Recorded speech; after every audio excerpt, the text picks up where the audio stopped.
बारामती पोटनिवडणुकीसाठी उद्या सुनेत्रा पवार अर्ज दाखल करणार। पोटनिवडणूक बिनविरोध व्हावी यासाठी राष्ट्रवादीकडून प्रयत्न। आतापर्यंत 17 जणांनी भरला अर्ज।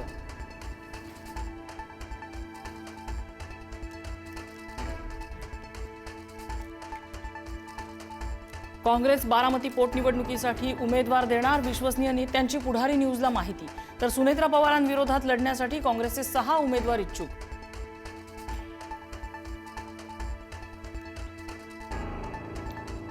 ओबीसी नेते लक्ष्मण हाके बारामती पोटनिवडणुकीच्या रिंगणात। हाके अपक्ष निवडणूक लढवणार। हाके उद्या अर्ज भरणार।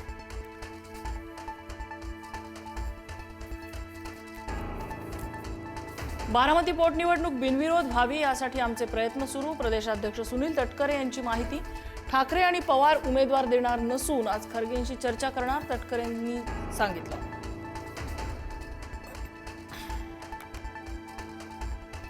भोंदू खरातने मुंबईतील पंचतारांकित हॉटेलमधून हवाला रॅकेट चालवल्याची शक्यता। वर्षभरासाठी महागडा सूट रूम्स बुक करून व्यवहार सुरू असल्याची माहिती।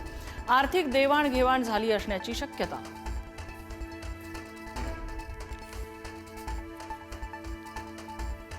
खरातच्या पत्नीनंतर आता मुलगाही फरार। तपास पथकाला न सांगता खरातचा मुलगा हर्षवर्धन शहरातून गायब। 2 दिवस चौकशीनंतर अचानक संपर्क बाह्य। तपासावर प्रश्नचिन्ह।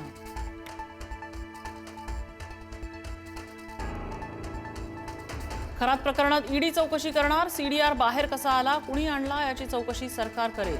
मुख्यमंत्री फडणवीसांची माहिती।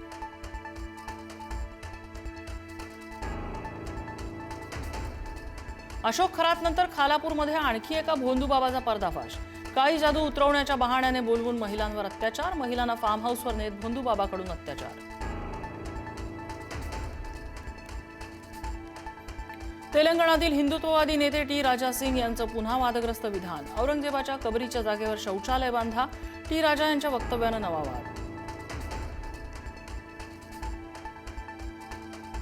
मुंबईत गॅस सिलेंडर चोरी प्रकरणात मुख्य आरोपीला अटक। मुंबईसह नवी मुंबई आणि ठाण्यात चोरीची स्कूटर वापरून गॅस सिलेंडर चोरी।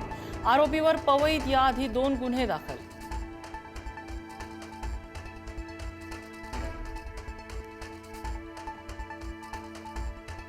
छत्रपती संभाजीनगरमधील सोयगाव तालुक्यात मालवाहतूक करणारी गाडी विहिरीत कोसळली।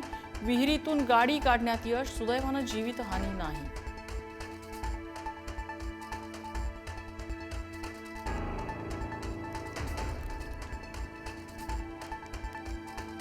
मंत्रालयातील आणखीन एक अधिकारी एसीबीच्या जाळ्यात। अधिकारी विलास लाडने तब्बल 6,37,000ची लाच घेतली। खारघरमध्ये लाच घेताना अधिकाऱ्याला रंगेहात पकडलं।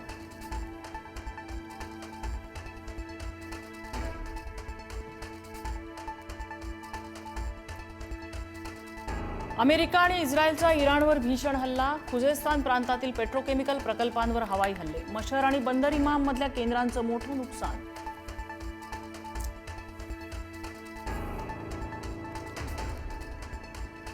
कुवेतच्या ऊर्जा प्रकल्पांवरती इराणचा ड्रोन हल्ला। हल्ल्यानंतर तेल संकुलाला भीषण आग। शुवेक ऑइल सेक्टरमधील कॉम्प्लेक्स आणि विमानतळावरील इंधन टाक्यांवर ड्रोनद्वारे हल्ला।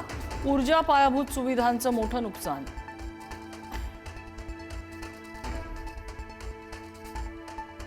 इराणचा कुवेतवर पुन्हा हल्ला। ऊर्जा मंत्रालयाच्या इमारतीवर यशस्वी अचूक मारा। हल्ल्यामुळे इमारतीचं प्रचंड नुकसान। जागतिक तेल पुरवठ्यावर परिणाम होण्याची भीती।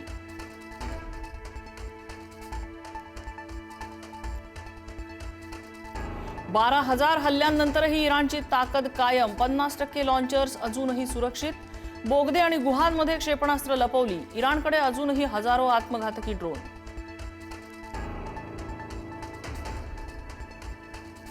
गुजरातच्या कच्छमध्ये फ्लेमिंगो पक्ष्यांचं आगमन। पक्ष्यांच्या थव्यांनी कच्छच्या पांढऱ्या शुभ्र वाळवंटाला दिली गुलाबी रंगाची झाक। नेत्रसुखद दृश्य कॅमेऱ्यात कैद।